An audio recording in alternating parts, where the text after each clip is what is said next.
So, hello everyone. Today, the topic that we are going to start is the topic which is very close to our heart, coronavirus disease. है ना? Because we have seen this pandemic era, we have seen the lockdowns, and we have seen so many other things that was going on in our country during that phase. तो corona virus disease है क्या? सबसे पहले अपन ये बात करते हैं. देखिए, डिसीज़ का नाम क्या है? हम बोलते हैं ना कोविड-19. तो कोविड-19 जब हम वर्ड यूज़ कर रहे हैं, कोविड-19, whenever I am using the word कोविड-19, राइट, तो ये बेसिकली डिसीज़ का नाम है. यहाँ पे आप दो चीज़ें समझो, एक चीज़ डिसीज़ होगी और एक चीज़ होगी कॉजेटिव ऑर्गेनिज्म जो इस बीमारी को कॉज कर रहा है. तो बीमारी का नाम क्या है? कोविड-19, है ना, corona virus disease 2019, right. Organism का नाम क्या है? ऑर्गेनिज्म का नाम है जिसको हम लोग बोलते हैं सार्स CoV-2. ये ऑर्गेनिज्म का नाम है. अब सार्स CoV-2 का फुल फॉर्म क्या है? ऑर्गेनिज्म यानी वायरस. ये वायरस इस डिसीज को कॉज करता है जिसका नाम severe acute respiratory syndrome corona virus 2 है, राइट. तो ये दो चीज़ें पता होनी चाहिए. तीसरी चीज़ जो आपको पता होना चाहिए, ये क्या है? एक इन्फेक्शियस डिसीज़ है, राइट. तभी हम इसको इन्फेक्शियस डिसीज़ की सीरीज़ में ले रहे हैं. कम्युनिकेबल डिसीज़ है which is cause by newly developed virus corona virus that is कोविड-19 which is characterize by flu, cough, sore throat, fever and severe respiratory distress syndrome and pneumonia. तो अभी क्या क्या सिम्टम्स होते हैं हम डिटेल में देखेंगे, पर बेसिक चीज़ समझो कि बीमारी क्या है? कोविड-19. ऑर्गेनिज्म क्या है? SARS CoV-2, right. Basic symptoms क्या होंगे? फ्लू लाइक सिम्टम्स होंगे, बस इतना पता होना चाहिए. And it has caused pandemic, ये तो आपने देखा ही है, ठीक है. Now moving forward to the next one. इस बीमारी के साथ सबसे बड़ी प्रॉब्लम क्या आती है? इस वायरस के साथ सबसे बड़ी प्रॉब्लम क्या आती है? जो सार्स CoV-2 वायरस था भाई, it has the tendency to undergo constant changes, very very very important, and specifically its genetic changes. आपने पढ़ा है ना कि कोविड की वेव्स आई हैं. फर्स्ट वेव ऑफ कोविड-19 आया, फिर सेकेंड वेव ऑफ कोविड आई. तो ये वेव्स क्यों आ रही हैं? ये वेव्स क्यों आ रही हैं? हमने एक वेव में एक ड्रग दी, है ना, हमने उससे लड़ने की कोशिश की, वायरस ने अपने अंदर कुछ चेंजेस लाए और उसने अपना एक नया वेरिएंट बना लिया. तो ये जितनी भी वेव्स आती है ना, ये वेरिएंट्स के कारण होती है. आपने नाम सुना होगा, ओमिक्रॉन वेरिएंट होता है, डेल्टा वेरिएंट होता है. That is what they are saying ना. So why are we worried about this virus? Because this virus is having the tendency to create its own variant, right. इसके कारण क्या हो रहा है? जो हम ड्रग्स बना रहे हैं वो इफेक्टिव नहीं होती. जैसे अल्फा वेरिएंट आया, बीटा वेरिएंट आया, गामा वेरिएंट आया, डेल्टा वेरिएंट आया और लेटेस्ट ओमिक्रॉन वेरिएंट जो जनवरी 2022 में आया था. Delta variant is more contagious and produces more severe illness, ठीक है. The second wave in India was largely attributed to this variant. That is what I am saying, है ना. तो जो सेकेंड वेव आई इंडिया में वो डेल्टा वेरिएंट के कारण आई थी, ठीक है.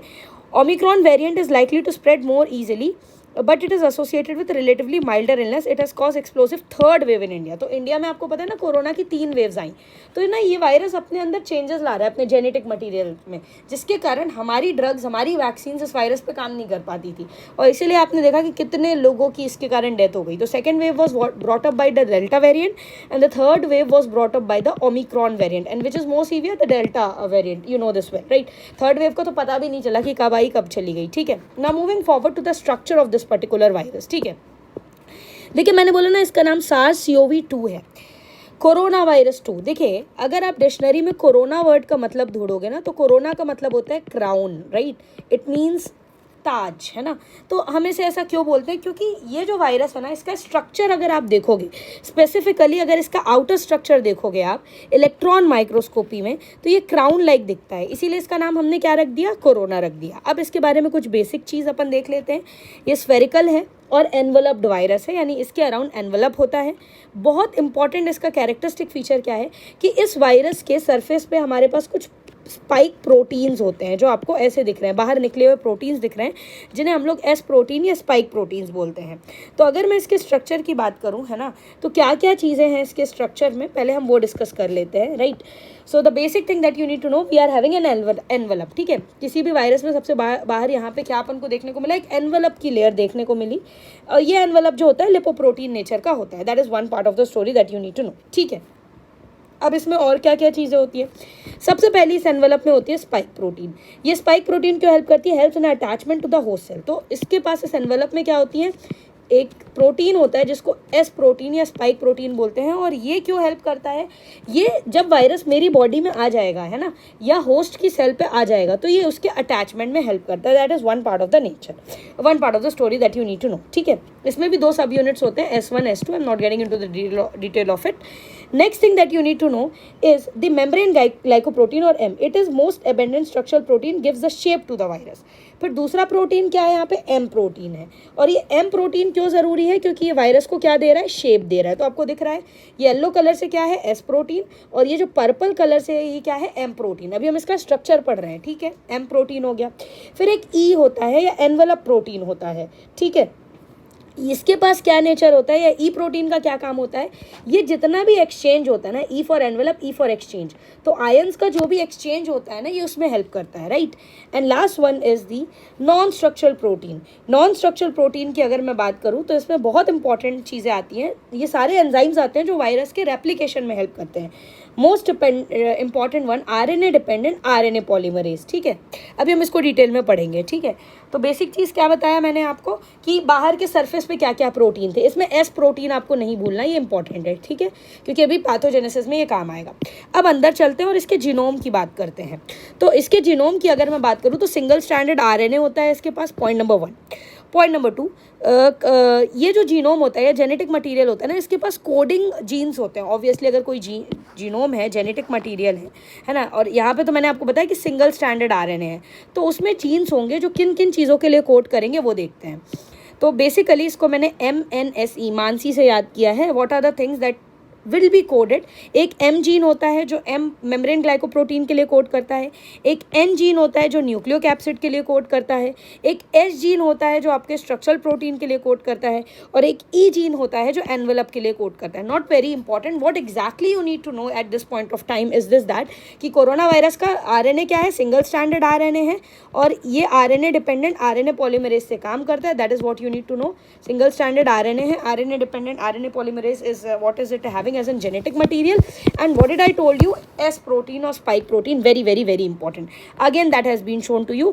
Again ये structure है, नहीं भूलना है इसको, है ना. तो आप एक सर्कल बनाओ और इसमें 3 प्रोटीन तो बाहर ही बना दो. ठीक है, तो एक आपके पास S प्रोटीन होता है, E प्रोटीन होता है, M प्रोटीन होता है. M प्रोटीन आपको पता है किसमें हेल्प करता है, shape. E protein exchange, envelope protein बोलते हैं इसको, आयन के एक्सचेंज. और S protein, spike protein attachment में हेल्प करता है. अंदर सिंगल स्ट्रैंडेड RNA होता है, न्यूक्लियोकैप्सिड की कोटिंग होगी ऑब्वियसली, और इसके पास जेनेटिक मटेरियल कोड करने वाले जीन्स होंगे. अब नेक्स्ट पॉइंट में आते हैं, that is pathogenesis. Very very very important and very very very interesting.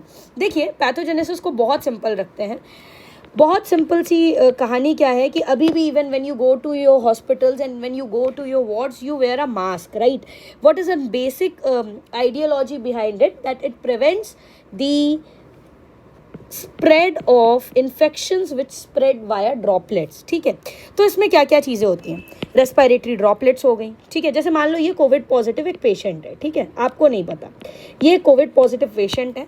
ठीक है, अब इस पेशेंट से चाहे रेस्पिरेटरी ड्रॉपलेट्स आए या कोई एरोसोल्स आए, ठीक है, कॉन्टैक्ट बेस्ड ट्रांसमिशन भी होता है.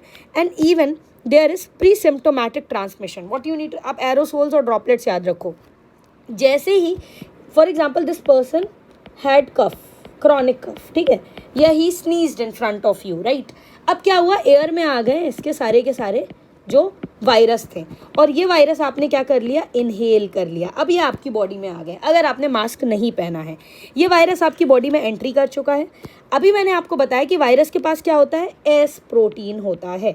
वायरस के पास क्या होता है, एस प्रोटीन होता है, for which receptors are present in respiratory system, blood vessels and intestine, kidney. Very interesting भाई. ये जो वायरस का एस प्रोटीन है ना, इसके रिसेप्टर्स मेरी बॉडी में पहले से प्रेजेंट होते हैं. और इसके रिसेप्टर कहाँ पे प्रेजेंट है, सबसे इंपॉर्टेंट साइड मेरे लंग्स में प्रेजेंट है, right. That is what I am saying ना. रेस्पिरेटरी सिस्टम में प्रेजेंट है, ब्लड वेसल में प्रेजेंट है, इंटेस्टाइन में प्रेजेंट है, किडनी में प्रेजेंट है. अभी आप इतना याद रखो, सबसे इंपॉर्टेंट लंग्स में प्रेजेंट है. तो ये एस प्रोटीन आया, मतलब बेसिकली वायरस आया, वायरस के पास एस प्रोटीन है, और एस प्रोटीन को वेलकम करने के लिए ऑलरेडी रिसेप्टर्स हैं मेरी बॉडी में. ठीक है, सबसे पहले ये रेस्पिरेटरी सिस्टम में आ गया मान लीजिए, तो ये क्या करेगा, ये जो म्यूकोसा होती है इससे बाइंड कर जाएगा. जब ये म्यूकोसा से बाइंड करेगा तो फ्लू लाइक सिम्टम्स प्रोड्यूस होगा. जैसे आपको पता है फीवर, सोर थ्रोट, ये सारे सिम्टम्स प्रोड्यूस होंगे. तो मतलब इनिशियली कोविड में फ्लू लाइक सिम्टम्स ही आते हैं, है ना, कि एक नॉर्मल फ्लू हो गया है वैसा लगता है.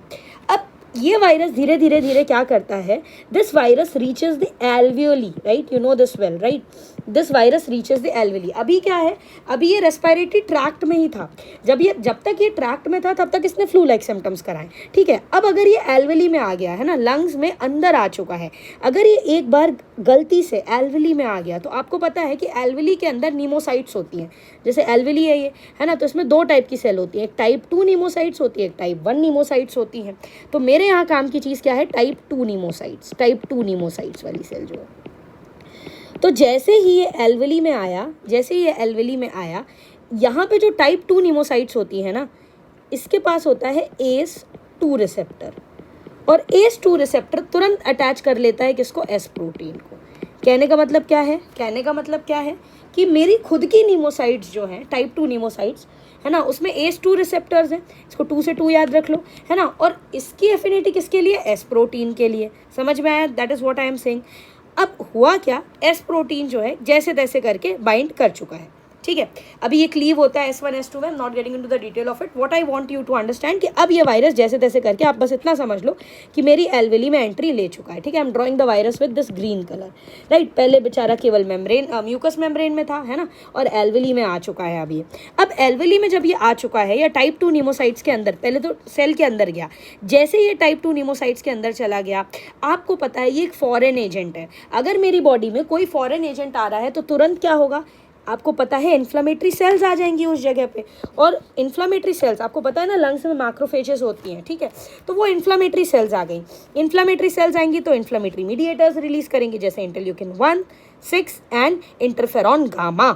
अब इसके कारण क्या होगा, भाई मैं सेल को मारना नहीं चाह रही थी, एक चीज़ होती है ना नेक्रोसिस, और एक चीज़ होती है एपोप्टोसिस। नेक्रोसिस में क्या हुआ, एक्सीडेंटल डेथ हो गई, राइट। वायरस आया, मैं तो इस वायरस को एलिमिनेट करना चाह रही थी इन इंटरल्यूकिन्स को रिलीज करके, पर हुआ क्या, इन इन्फ्लेमेटरी मीडिएटर्स के कारण मेरी सेल का खुद का नुकसान हुआ, और टाइप 2 नीमोसाइट्स की क्या हो गई, डेथ हो गई। क्या हो गई, टाइप 2 नीमोसाइट की डेथ हो गई। अब आपको पता होना चाहिए कि टाइप 2 नीमोसाइट जो होती है ना, बहुत सारे फंक्शन परफॉर्म करती है हमारी बॉडी में। जैसे हमारे लंग का जो सर्फेक्टेंट का प्रोडक्शन होता है, ठीक है, ये टाइप 2 नीमोसाइट्स ही कराती है। अब अगर सर्फेक्टेंट नहीं होगा ना, जैसे ये एल्वियोली है, तो एल्वियोली एक प्रॉपर, जैसे हवा के अंदर बलून होता है, सॉरी बलून के अंदर हवा होती है, and that is Y balloon is retaining its shape, right. अगर मैं हवा निकाल दूँ तो बलून जो है कोलैप्स कर जाएगा। सिमिलरली जो मेरी एल्वियोली होती है ना, वो एक शेप में मेंटेन रहती है सर्फेक्टेंट के कारण। अगर सर्फेक्टेंट नहीं होगा तो सारी की सारी एल्वियोली क्या कर जाएंगी, कोलैप्स कर जाएंगी। सोचो, पर्सन की लंग्स में एल्वियोली ही नहीं बची, तो ऑब्वियसली उसको सांस लेने में दिक्कत होगी, क्योंकि एल्वियोली वो यूनिट है जहाँ से गैसियस एक्सचेंज होता है। पहला पॉइंट ये आया, तो the patient would be suffering from dyspnoea. Is it very clear to you. Second thing क्या होगा, भाई जैसे जैसे सेल की डेथ होगी, ये सारी की सारी सेल्स जो हैं वहीं पे मरेंगी, है ना, ये सारी टाइप 2 नीमोसाइट्स, तो सेल का डेब्रिस इकट्ठा हो जाएगा। ये पूरा का पूरा सेल का डेब्रिस लंग्स में इकट्ठा हो रहा है, तो लंग्स में एक कंसोलिडेशन लाइक सिचुएशन अराइज हो जाएगी। Again it will help in dyspnoea, right. और तीसरी चीज़ क्या होगी, भाई धीरे धीरे ये जो इन्फ्लेमेटरी मीडिएटर्स है ना, इंटरल्यूकिन 1, 6, ये सारे के सारे क्या करते हैं, आपको पता होना चाहिए, इन्फ्लेमेटरी मीडिएटर्स या इन्फ्लेमेशन में जो वस्कुलर परमेबिलिटी है ना, वो बढ़ जाती है, तभी तो इडीमा होता है। तो ये सारे के सारे इन्फ्लेमेटरी मीडिएटर्स जो हैं ये बाहर निकलने लगेंगे, right, and it would be causing pulmonary oedema. Is it very clear to you. I'm again repeating this in a simplified way, क्योंकि इससे ना आपको सिम्टम्स नहीं याद करने पड़ेंगे, ठीक है। देखो, बहुत सिंपल कहानी की तरह इसको समझो। वायरस आया, वायरस मेरी बॉडी में आया, तो पहले ये रेस्पिरेटरी सिस्टम में आया, ट्रैक में आया, ठीक है, यहाँ से इसने फ्लू लाइक सिम्टम्स कराएं। फिर ये एल्वियोली में आया, एल्वियोली में इसके लिए क्या रिसेप्टर थे, ACE2 रिसेप्टर थे टाइप 2 नीमोसाइट्स में, टाइप 2 नीमोसाइट्स में। इसके कारण क्या हुई, वायरस एंटर कर गया सेल के अंदर। वायरस एंटर कर गया तो क्या हुआ, मैक्रोफेजेस आ गई। मैक्रोफेजेस ने क्या किया, सेल को किल किया इन्फ्लेमेटरी मीडिएटर से 1, 6 और इंटरफेरॉन गामा, जिसके कारण क्या हुई, टाइप 2 नीमोसाइट्स की संख्या जो है वो क्या हो गई, कम हो गई। टाइप 2 नीमोसाइट्स अगर कम हो गई तो सर्फेक्टेंट कोई बनाने वाला नहीं बचा, तो सर्फेक्टेंट कम हो जाएगा और पेशेंट को कोलैप्स हो जाएंगी एल्वियोली। तो क्या होगा, पेशेंट को किसकी शिकायत होगी, डिस्निया, या सांस लेने की दिक्कत होगी। Point number 1।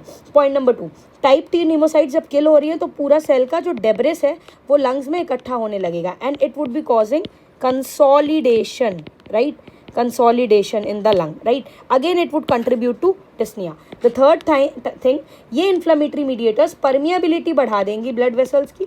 परमिएबिलिटी बढ़ेगी तो क्या हो जाएगा, पल्मोनरी इडीमा हो जाएगा, right. And again patient would suffer from dyspnoea, और उसको बहुत सीवियर डिस्निया होता है। लास्ट में क्या होता है, ये अक्यूट रेस्पिरेटरी डिस्ट्रेस सिंड्रोम में कन्वर्ट हो जाता है और पूरा सिस्टम जो है वो खराब हो जाता है, right.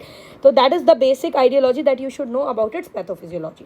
Now moving forward to the clinical symptoms. देखो वैसे तो तुम्हें पता है कि फीवर आएगा, मलेज होगा, फटीग होगा, रिगर्स होंगे, है ना, राइगर्स आते हैं, ठीक है, ये सिस्टमिक सिम्टम्स हैं। रेस्पिरेटरी सिम्टम्स बहुत इंपॉर्टेंट है कि रेस्पिरेटरी सिस्टम से एसोसिएटेड क्या क्या सिम्टम्स होते हैं, right. Cough is very important. Dyspnoea बता दिया क्यों आ रहा है, डिस्निया समझ गए। कफ क्यों आता है, देखो कफ जो होता है ना, ये केवल एक रिफ्लेक्स होता है मेरी बॉडी का या रेस्पिरेटरी सिस्टम का। अगर मेरे रेस्पिरेटरी ट्रैक में हवा की जगह कुछ भी आ रहा है, whether it is water, whether it is solid particle, whether it is virus particle, anything, ये रिफ्लेक्स मैकेनिज्म से उसे बाहर फेंकने की कोशिश करता है। और यहाँ पे तो कितना सारा डेब्रिस वगैरह इकट्ठा हो रहा है, right. So there would be cough, there would be dyspnoea, there would be wheeze, right. Haemoptysis, है ना, लॉस ऑफ स्मेल, ये आपने सुना होगा, हाइपोस्मिया, है ना। कोविड जब होता था तो ऐसा एक सेइंग होती थी कि स्मेल नहीं आ रही है खाने से, ठीक है। Sore throat, nasal congestion, rhinorrhoea, pneumonia, respiratory failure, तो ये सीवियरिटी बढ़ेगी तो ये चीज़ें हो जाएंगी। और क्या होता है, कई पेशेंट में चेस्ट पेन, टाइटनेस होती है, पल्मोनरी इडीमा हो रहा है ना, और टैल्जिया होता है, diarrhoea, nausea, abdominal pain, vomiting, headache, बहुत रेयर सिम्टम्स है। हेडेक वगैरह तो उस टाइम होता भी था, कन्फ्यूजन, एटेक्सिया, कंजक्टिवाइटिस, ऑप्थेल्मोप्लेजिया। देखो इतने सिम्टम्स तुम्हें नहीं याद होंगे, पर मेन सिम्टम्स आप रेस्पिरेटरी सिस्टम के जो सिम्टम्स हैं you can not afford to forget, और जो कार्डिनल सिम्टम्स हैं आपको वो भी नहीं भूलना है जिसको, ठीक है। तो ऐसा होता था, है ना, कि डे 5 में बोलते थे कि पेशेंट को डिस्निया होगा, ठीक है। डे 7 में हॉस्पिटलाइज करोगे, 6 to 9 में साइटोकाइन स्टॉर्म्स आएगा, वही जो मैंने इंटरल्यूकिन 1, 6 और TNF अल्फा बनाया था, ठीक है। और इसको मैनेज हम टोसिलिजुमैब से करते हैं, अभी याद रखो तो ठीक है, मैनेजमेंट हम अलग से पढ़ेंगे। और अगर 9th डे तक तुमने मैनेज नहीं किया है ना, तो ARDS हो जाएगा, अक्यूट रेस्पिरेटरी डिस्ट्रेस सिंड्रोम, ठीक है। So now moving forward to the next topic. So clinical features मैंने आपको बता दिया है ना। अगर माइल्ड डिसीज होगा तो फ्लू लाइक सिम्टम्स होंगे, मॉडरेट डिसीज होगा तो निमोनिया लाइक सिम्टम्स होंगे। निमोनिया लाइक सिम्टम्स तब बोलोगे जब आपके पास इन्फ्लुएंजा लाइक इलनेस है, ठीक है, साथ में या तो डिस्निया है, या तो SpO2 लेस देन 93% है, या तो respiratory rate is more than 24 पर मिनट, राइट। और सीवियर डिसीज़ कब बोलोगे, जिसको हम लोग सीवियर अक्यूट रेस्पिरेटरी इलनेस बोलते हैं, जब आपके पास निमोनिया के क्लिनिकल साइंस हो प्लस रेस्पिरेटरी रेट 30 से ज़्यादा हो जाए। भाई नॉर्मली कितना होता है रेस्पिरेटरी रेट, 12 से 18 या 12 से 20 होता है, यहाँ सोचो 30 से ज़्यादा हो गया, SpO2 90% से कम हो गया, राइट। तो ये चीज़ें होती हैं, ठीक है। अब कॉम्प्लिकेशंस क्या क्या हो सकते हैं, ARDS मैंने तुम्हें बताया था। भाई क्या होता है ना, कई बार वो इन्फ्लेमेटरी मीडिएटर्स पूरी बॉडी में आ जाते हैं, है ना, और पूरी बॉडी में इन्फेक्शन लाइक कंडीशन आ जाती है, जिसके कारण सेप्सिस, सेप्टिक शॉक और अदर नॉन रेस्पिरेटरी कॉम्प्लिकेशंस भी हो सकते हैं। Now moving to the next topic, ये हमने पैथोजेनेसिस, क्लिनिकल फीचर्स पढ़ लिया। I hope that's very clear to you. अगर आपको पैथोजेनेसिस याद है ना, तो आपको क्लिनिकल फीचर्स याद नहीं करने पड़ेंगे, and that is I recommend you to learn that more, okay. अब मैं ना इसका लेबोरेटरी डायग्नोसिस बताती हूँ आपको, तो that was also very important. I still remember we had a trip to Manali in that phase, COVID phase, है ना, तो हम सबको टेस्ट कराना पड़ा था, RT-PCR होता था, है ना, उस समय हमें इतना नहीं पता था। Now let us explore those things in a very precise वे। देखो अगर मैं लेबोरेटरी डायग्नोसिस की बात करूँ कोविड-19 की, तो क्या क्या टेस्ट होते हैं भाई, तुम डायरेक्ट टेस्ट लगा सकते हो। डायरेक्ट टेस्ट का मतलब क्या, अभी मैं सारे बता रही हूँ क्योंकि आपको एग्जाम में लिखना है, राइट। होते कौन से हैं वो हम लास्ट में देखेंगे। डायरेक्ट टेस्ट में क्या होता है, आप या तो वायरस के एंटीजन को डिटेक्ट कर लो, या तो आप वायरस के RNA को डिटेक्ट कर लो, या जीन्स, वही चीज़ है ना। तो आप या तो वायरस के एंटीजन को डिटेक्ट कर लो, या तो वायरस के RNA को डिटेक्ट कर लो। Is it very simple. फिर होते हैं कुछ इनडायरेक्ट टेस्ट। इनडायरेक्ट टेस्ट क्या होते हैं, इनडायरेक्ट टेस्ट में तुम एंटीबॉडीज डिटेक्ट करते हो, समझ में आया। बहुत सारे किट टेस्ट होते हैं जिससे तुम एंटीबॉडी डिटेक्ट कर सकते हो, समझ में आया। और तीसरे होते हैं कुछ सप्लीमेंट्री टेस्ट। सप्लीमेंट्री टेस्ट क्या होते हैं, जैसे तुमने चेस्ट एक्सरे करा लिया, है ना, तुमने CT करा लिया, तुमने CBC करा लिया, तुमने LFT करवा लिया, तुमने RFT करा लिया, ये एडिशनल टेस्ट है, ठीक है। तो अपन ये 3 सॉर्ट ऑफ टेस्ट कराते हैं, डायरेक्ट टेस्ट, इनडायरेक्ट टेस्ट और सप्लीमेंट्री टेस्ट। समझ में आ रहा है आपको मैं क्या बोल रही हूँ, ठीक है। तो तुम एंटीजन डिटेक्ट कर सकते हो, ठीक है। कौन कौन से टेस्ट लगाते हैं अपन वो देख लेते हैं। देखिए एंटीजन डिटेक्शन के लिए very important test is RT-PCR, ठीक है। Let me tell you the bucket of test that is available for us. तो इसमें सबसे इंपॉर्टेंट होता है जिसको बोलते हैं nucleic acid amplification test.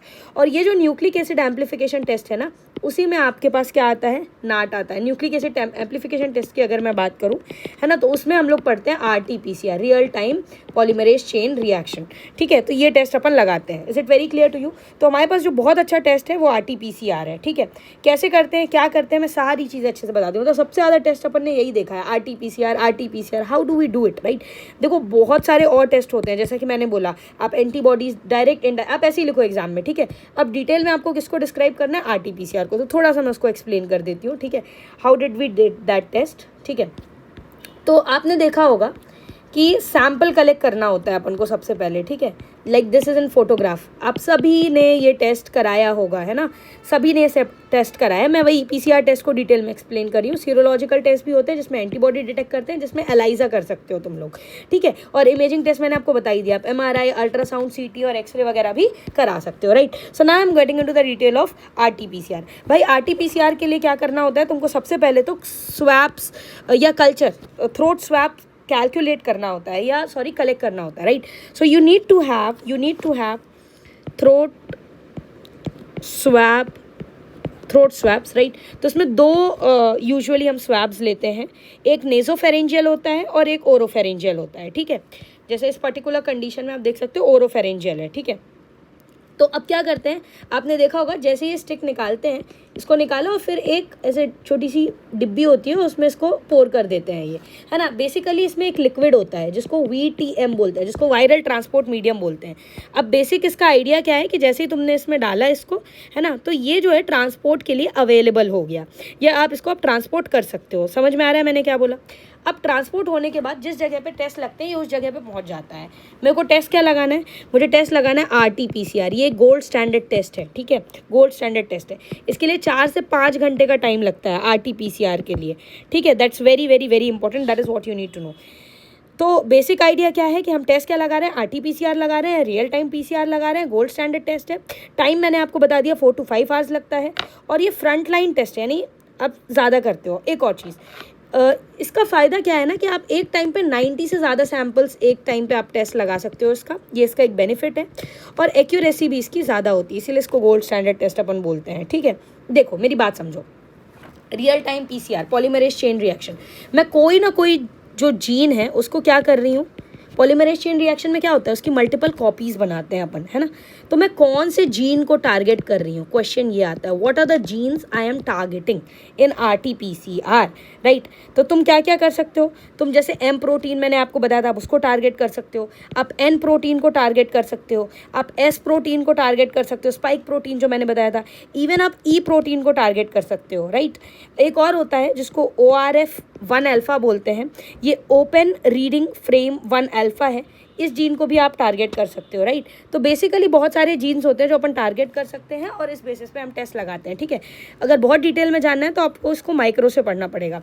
Right now इतना आपके लिए एनफ है, ठीक है। RT-PCR होता है जो अपन टेस्ट लगाते हैं। चलिए, अब मैंने आपको बताया कि आप एक्सरेज वगैरह भी कर सकते हो, है ना, और आप CT वगैरह भी कर सकते हो। एक वर्ड यूज़ होते हैं, हम एक्सरे में इसको यूज़ करते हैं, जिसको हम बोलते हैं ग्लास ग्राउंड अपीयरेंस। तो एक्सरे में you need to use this word, हाँ, ग्लास ग्राउंड अपीयरेंस, ठीक है। तो एक्सरे में हम लोग ये वर्ड यूज़ करेंगे, ठीक है। That's also very important, so I have talked about that also. Interleukins का भी लेवल बढ़ा हुआ होगा, जैसे 1/6, तो आप उसका भी लेवल चेक कर सकते हो। तो इंटरल्यूकिन 6 का लेवल बढ़ा हुआ होगा, इन्फ्लामेशन हो रहा है ना, CRP वगैरह भी बढ़ा हुआ होगा, ठीक है। चलो, कोई दिक्कत नहीं है ना। Coming to the next point, that is regarding the management of RT-PCR, management of COVID-19, right. Basic level पे क्या मैनेजमेंट होता है पहले अपन ये देख लेते हैं, और फिर हम वैक्सीन्स वगैरह पे भी आएंगे, ठीक है। देखो, जब भी आप मैनेजमेंट की बात करते हो इस पर्टिकुलर कंडीशन की, राइट, तो वी से prevention is better than cure, right. So first of all, अगर मैं प्रिवेंशन की बात करूँ तो इसके लिए मास्क के बारे में आपसे कुछ क्वेश्चंस पूछे जा सकते हैं। और जो मास्क हम यूज़ करते हैं, है ना, दैट इज़ N95 मास्क। तो थोड़ा सा मैं N95 मास्क के बारे में आपको 2-3 पॉइंट्स बताऊंगी। क्या याद रखना है आपको N95 मास्क के बारे में, कि why are we using the word N means over here non-resistant to oil. N means non-resistant to oil, right? And 95 का मतलब क्या हुआ, 95% of airborne particles are filtered। मतलब ये मास्क जो है 95% airborne उसको क्या कर देगा, रोकने की टेंडेंसी रखता है, right. That is why it is known as N95, ठीक है। तो ये आपको ऐसा मास्क दिखता है, आपने देखा होगा हॉस्पिटल्स में बहुत फ्रीक्वेंटली इसको यूज़ करते थे उस टाइम पे, ठीक है। सो N95 में N का मतलब क्या है, N का मतलब होता है it is not resistant to oil, and 95 मीन्स 95% of the particles are stopped by this, right, that's also very important. HEPA filters भी होते हैं, but I am not getting into the detail of it. अब इसमें क्या होता है ना, इसमें लेयर्स होती हैं बहुत सारी, और हर लेयर का एक अपना अपना सिग्निफिकेंस होता है। Again I am not getting into the detail of it in this particular session, right. अब देखो तुम्हारे पास अब ड्रग्स क्या क्या अवेलेबल है, मैं उसकी बात कर लेती हूँ, ठीक है। अगर मुझे मैनेज करना है कि भाई अब पेशेंट आएगा तो मुझे मैनेज तो करना पड़ेगा ना, प्रिवेंशन तो ठीक है, आप आइसोलेट कर दो पेशेंट को, ये सारी चीज़ें होती हैं, पर अब ड्रग्स क्या क्या अवेलेबल है। वायरस मल्टीप्लाई क्यों कर रहा है बताओ, आरएनए डिपेंडेंट आरएनए पॉलीमरेज के कारण, आरएनए डिपेंडेंट आरएनए पॉलीमरेज के कारण, है कि नहीं। तो पहला ड्रग ऐसा है जो आरएनए डिपेंडेंट आरएनए पॉलीमरेज को इनहिबिट कर दे, है ना, और इसका नाम है रेमडेसिविर, है ना। तो आरएनए डिपेंडेंट आरएनए पॉलीमरेज को इनहिबिट करने वाला ड्रग है रेमडेसिविर, ठीक है, गालीडेसिविर, फ्लेविपिराविर और रिबाविरिन, ठीक है। तो if you can remember, R से RNA dependent RNA polymerase, remdesivir तो आप याद रख ही सकते हो, ठीक है। दूसरा है कि वायरस अपनी प्रोटीन को सिंथेसाइज कर रहा है ना, वायरस भाई अपना जेनेटिक मटेरियल बनाएगा और क्या बनाएगा, अपने प्रोटीन बनाएगा। तो वायरस के प्रोटीन सिंथेसिस को इनहिबिट करने वाला एक ड्रग होता है, इसमें रिटोनाविर और लोपिनाविर आता है, ठीक है, रिटोनाविर वेरी इंपॉर्टेंट ड्रग, ठीक है। तो आरएनए डिपेंडेंट आरएनए, आपने जेनेटिक मटेरियल को रोक दिया रेमडेसिविर से, प्रोटीन सिंथेसिस को रिटोनाविर से रोक दिया, वेरी इंपॉर्टेंट।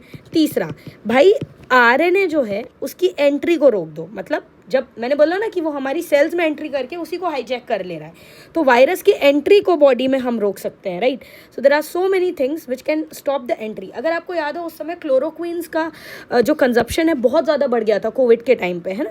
तो ये क्लोरोक्विन्स कैसे काम करते हैं, ये वायरस की एंट्री को रोक देते हैं, right. So chloroquine, hydroxy chloroquine, these are stopping the entry of the virus, right. So that's also very important. You could even use immunomodulatory drug, है ना, इम्यूनोमॉड्यूलेटरी ड्रग भी यूज़ कर सकते हैं जो इंटरल्यूकिन 6 को इनहिबिट करें, है ना। तो immunomodulatory drugs which are going to inhibit interleukin 6, और इसमें मैंने आपको टोसिलिजुमैब का नाम बताया है ऑलरेडी, मैंने आपको ये नाम बताया है, ठीक है। इंपॉर्टेंट इनहिबिटर होता है आइवरमेक्टिन, ये ड्रग भी यूज़ हो सकती है। So these are some classes of drugs that you can remember जो हम यहाँ पे यूज़ करते हैं। लास्ट हेडिंग इसमें आती है vaccine, very very very important, है ना। तो कोविड-19 में हम वैक्सीन बहुत सारी होती हैं, ठीक है। देखो थोड़ा मैं वैक्सीन के आपको टाइप्स बता देती हूँ। एक वैक्सीन होती है जिसको हम लोग इनएक्टिवेटेड वैक्सीन बोलते हैं, इनएक्टिवेटेड वैक्सीन बोलते हैं, या वीकेंड वैक्सीन बोलते हैं, वीकेंड वायरस वैक्सीन बोलते हैं, ठीक है। इसका एग्जाम्पल है कोवैक्सिन, ठीक है, और आपका कोरोवैक, ठीक है, ये इनएक्टिवेटेड वैक्सीन है। दूसरी होती है protein based vaccine, protein based vaccine, protein based vaccine का एग्जाम्पल है एपीवैक वैक्सीन, ठीक है। तीसरा होता है जिसको बोलते हैं हम लोग viral vector vaccine, viral vector vaccine. Viral vector vaccine का एग्जाम्पल है कोविशील्ड, वेरी इंपॉर्टेंट। और आपने नाम सुना होगा स्पुतनिक 5, ठीक है। और एक होती है जिसको हम लोग बोलते हैं आरएनए एंड डीएनए वैक्सीन, या डीएनए एंड आरएनए वैक्सीन। भाई बेसिकली वैक्सीन में क्या होता है, वो वायरस पार्टिकल ही अपन डाल रहे हैं ना उसके अंदर, ऑर्गेनिज्म के अंदर। तो ये मोडर्मा है, MODERMA, Moderna, right. These are the vaccines available. इसमें ना 2 वैक्सीन्स तुम्हें पता होना चाहिए, मैंने आपको बता दी कौन कौन सी वैक्सीन्स होती हैं। आप इनएक्टिवेटेड वैक्सीन्स यूज़ कर सकते हो, राइट, जो मैंने आपको बता दिया। आप प्रोटीन बेस्ड वैक्सीन यूज़ कर सकते हो, राइट। आप वायरस पार्टिकल की वैक्सीन यूज़ कर सकते हो। उसमें 2 वैक्सीन बहुत इंपॉर्टेंट है, एक कोवैक्सिन और एक कोविशील्ड, ठीक है। तो क्या फ़र्क है इनके बारे में अपन डिस्कस कर लेते हैं।